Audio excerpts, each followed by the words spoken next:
Hello, good morning. Ang gagawin natin ngayon ay ano, ah, magpo-pull out tayo ng cylinder head. So, bago natin bunutin yung cylinder head, dapat po lagyan natin to sa top dead center. Kasi para hindi po tayo maligaw mamaya pag nai-assemble. Kasi mahirap kasi to i-baklas lang tayo na hindi na ilagay sa top dead center. Kasi masaya lang tong makina na 6M70 electronics. So may mga timing mark na kailangan tingnan yan dyan. So una-una po, ang titingnan natin yung pinaka flywheel. So sa flywheel po, tingnan po natin yung pinaka timing mark nya. Dito sa flywheel po, yan. Yan sa flywheel,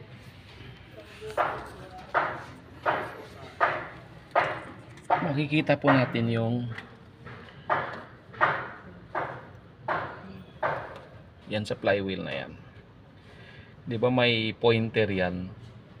Hindi lang makita yung pinaka marking niya. Pero may marking yan diyan nakalagay na 1 tapos dash 6. Hindi lang makita talaga. Kasi pinaka pointer.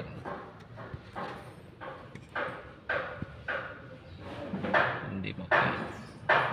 Hindi na makita gaano dahil gawa ng makalawang. Pero nakalagay yan diyan na 1-6. So ibig sabihin, yung flywheel po,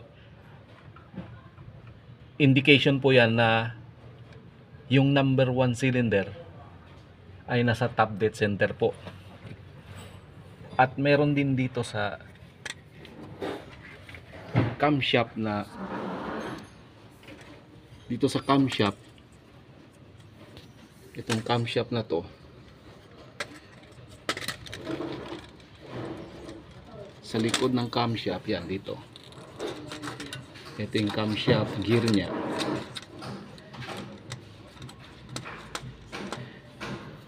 Sa camshaft gear makikita rin yung pinaka, saglit ang hirap kasi walang kasama.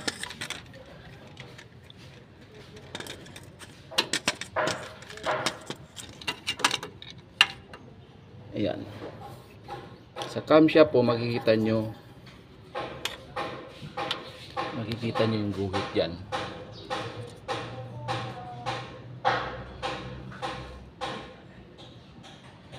Hindi makita, saglit kasi walang ilaw.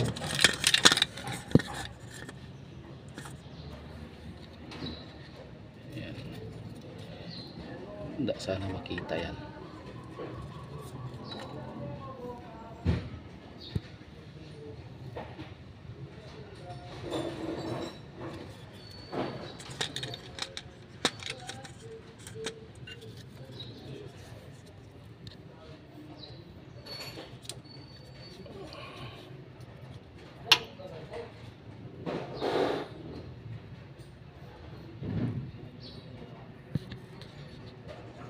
Yan po.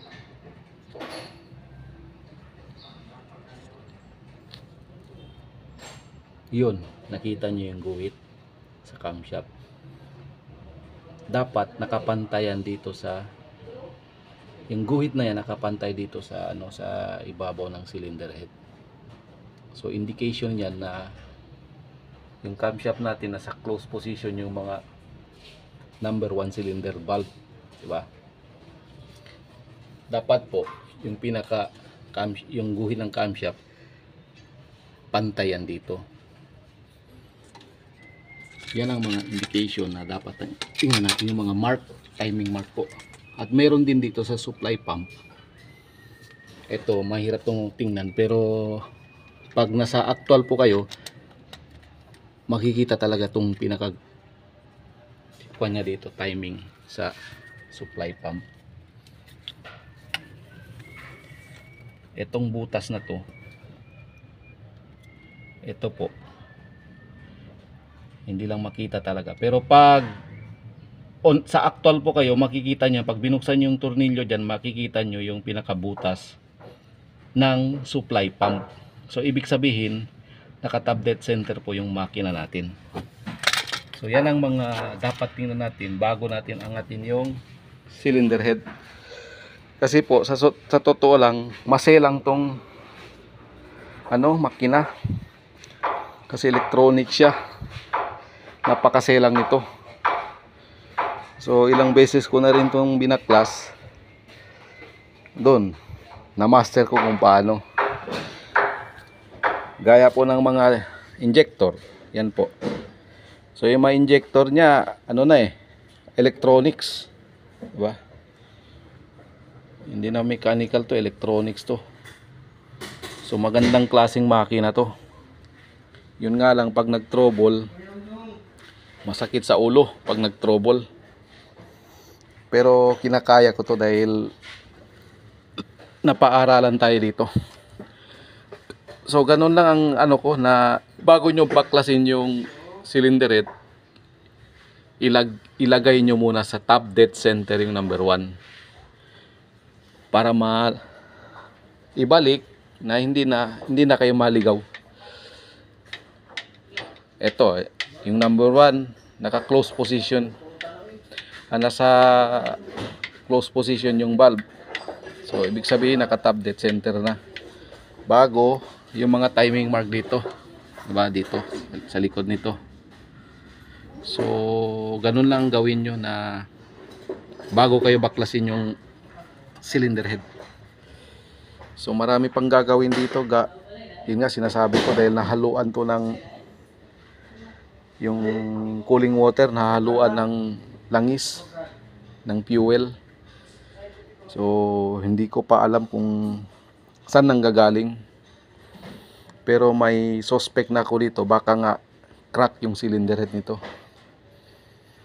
So hanggang dito na lang muna video ko, at mamaya i-update ko na lang sa inyo. Maraming salamat sa suporta nyo, sa mga like, sa mga video ko na tiningnan nyo. Maraming salamat po, at God bless po sa trabaho natin. Shout out pala sa mga sa mga nag-comment, sa mga nag-like, pati sa mga basher din, shout out din. Salamat po, at God bless po sa work natin.